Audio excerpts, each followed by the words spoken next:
আপনারা দেখছেন ওয়েদার্স news Bangla MN. আবহাওয়ার গুরুত্বপূর্ণ আপডেটে আপনাদেরকে স্বাগতম। বঙ্গোপসাগরে অ্যাক্টিভ রয়েছে নিম্নচাপ। ইতিমধ্যেই এর প্রভাব কিন্তু দুই বাংলায় পড়তে শুরু করেছে। দক্ষিণ অঞ্চল হয়ে কিন্তু মধ্য অঞ্চল পেরিয়ে এবার কিন্তু উত্তরবঙ্গেও প্রবেশ করতে চলেছে ঝোড়ো হাওয়া। এই নিম্নচাপের আপডেট কিন্তু আমরা পূর্ব থেকেই দিয়ে আসছিলাম। তো অলরেডি কিন্তু দেশের বেশ কিছু অঞ্চলে দুই বাংলার বিভিন্ন অঞ্চলে কিন্তু ছোট ছোট আকারে বৃষ্টি শুরু হতে চলেছে, সেই সাথে অ্যাক্টিভ রয়েছে ঝোড়ো হাওয়া। এছাড়াও কিন্তু কিছু কিছু অঞ্চলে ভারী বৃষ্টিপাতের সম্ভাবনা রয়েছে। অলরেডি কিন্তু আজকে অ্যাক্টিভ রয়েছে কিছু কিছু অঞ্চলে এই ভারী বৃষ্টি। আগামী কয়েকদিনের পরিস্থিতি সহ বিস্তারিত আমরা এই ভিডিও থেকে দেখে নেব। আমরা কখনোই ফেক আপডেট দেই না, সরাসরি লাইভ ট্র্যাকিং এর মাধ্যমে সঠিক তথ্য আপনাদের কাছে পৌঁছে দেওয়া আমাদের একমাত্র লক্ষ্য। নরমাল গতিবেগ রয়েছে 30 থেকে 40 কিলোমিটার, মধ্য অঞ্চলের দিকে 25 থেকে 30-এর মধ্যে। সর্বোচ্চ ঝাপটা রয়েছে উপকূল অঞ্চলে 40 থেকে 45 কিলোমিটার। মধ্য অঞ্চল এবং উত্তরাঞ্চলে সর্বোচ্চ বাতাসের ঝাপটা থাকতে পারে 35 থেকে 45 কিলোমিটারের মধ্যে। মেঘ ও বজ্রমোড়ে কিন্তু আপনারা লক্ষ্য করতে পারছেন দুই বাংলার বেশিরভাগ অঞ্চলই মেঘলা থাকার সম্ভাবনা রয়েছে, যার কারণে হালকা পাতলা বৃষ্টির সম্ভাবনা।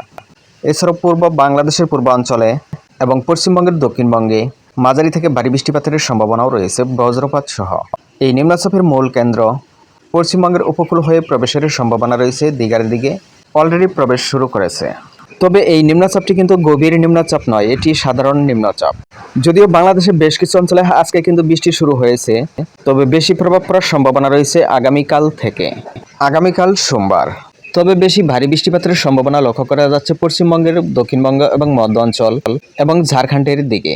তবে বাংলাদেশের বেশিরভাগ অঞ্চলেই কিন্তু হালকা থেকে মাঝারি বৃষ্টিপাতের সম্ভাবনা, সামান্য কিছু কিছু অংশে ভারী বৃষ্টিপাতের সম্ভাবনা লক্ষ্য করা যাচ্ছে। তবে এই নিম্নচাপের প্রভাবে আগামী সপ্তাহ জুড়ে প্রায় বৃষ্টিপাতের সম্ভাবনা। এছাড়াও পরবর্তী সময় কিন্তু আরও একটি নিম্নচাপ ফর্ম করার সম্ভাবনা রয়েছে। তো আমরা সরাসরি স্যাটেলাইট থেকে এই মুহূর্তের পরিস্থিতি এক নজর দেখে নেব। সরাসরি উপগ্রহ চিত্র থেকে লক্ষ্য করা যাচ্ছে বঙ্গোপসাগরে কিন্তু প্রচুর জলীয় বাষ্প কিন্তু লক্ষ্য করা যাচ্ছে। দুই বাংলার বেশিরভাগ অঞ্চলেই কিন্তু মেঘাচ্ছন্ন, কিছু কিছু অঞ্চলে যদিও ঝলমলে রোদ লক্ষ্য করা যাচ্ছে, তবে মেঘের কিন্তু আনাগোনা রয়েছে। রংপুরের বেশিরভাগ অঞ্চল মেঘলা, কিছু কিছু অঞ্চল ঝলমলে রোদ আছে। রাজশাহীর বেশিরভাগ অঞ্চলে কিন্তু মেঘাচ্ছন্ন, সামান্য কিছু কিছু অঞ্চলে ঝলমলে রোদ। ময়মনসিংহের বেশ কিছু অঞ্চল মেঘাচ্ছন্ন, কিছু কিছু অঞ্চলে ঝলমলে রোদ। সিলেটের কিছু অঞ্চল মেঘাচ্ছন্ন, বাকি অঞ্চলে ঝলমলে রোদ। ভারতের ত্রিপুরার বেশিরভাগ অঞ্চল মেঘাচ্ছন্ন, কিছু অঞ্চলে বৃষ্টি চলতেছে, কিছু কিছু অঞ্চলে কিন্তু ঝলমলে রোদ। চট্টগ্রাম বিভাগের বেশিরভাগ অঞ্চলই মেঘাচ্ছন্ন, সামান্য কিছু কিছু অঞ্চলে ঝলমলে রোদ রয়েছে। ঢাকা বিভাগের কিছু কিছু অঞ্চল মেঘাচ্ছন্ন, কিছু কিছু অঞ্চলে কিন্তু ঝলমলে রোদ। এছাড়াও কিন্তু মেঘের আনাগোনা রয়েছে। বরিশাল বিভাগের বেশিরভাগ অঞ্চলে এই মুহূর্তে মেঘাচ্ছন্ন। খুলনা বিভাগের বেশিরভাগ অঞ্চল মেঘাচ্ছন্ন, কিছু কিছু অঞ্চলে কিন্তু বজ্রপাত সহ বৃষ্টি চলতেছে। পশ্চিমবঙ্গের হলদিয়া থেকে কলকাতা পর্যন্ত কিন্তু বৃষ্টি চলতেছে, বাকি অঞ্চল মেঘাচ্ছন্ন।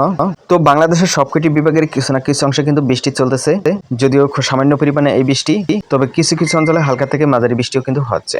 আগামীকাল থেকে কিন্তু বৃষ্টির পরিমাণ বেড়ে যাওয়ার সম্ভাবনা রয়েছে দুই বাংলায়। সেই সাথে নিম্নচাপের প্রভাবে কিন্তু ঝোড়ো হাওয়া সহ এই বৃষ্টিপাতের সম্ভাবনা। তো ভিউয়ার্স, ভিডিওটি তথ্যবহুল মনে হলে লাইক দিয়ে উৎসাহ দিবেন, আর আপনি চ্যানেলে নতুন হলে প্রতি মুহূর্তের আপডেট পেতে সাবস্ক্রাইব করে অল নোটিফিকেশন অন করে দিবেন। এতক্ষণ পাশে থাকার জন্য ধন্যবাদ। আসসালামু আলাইকুম রহমতুল্লাহ।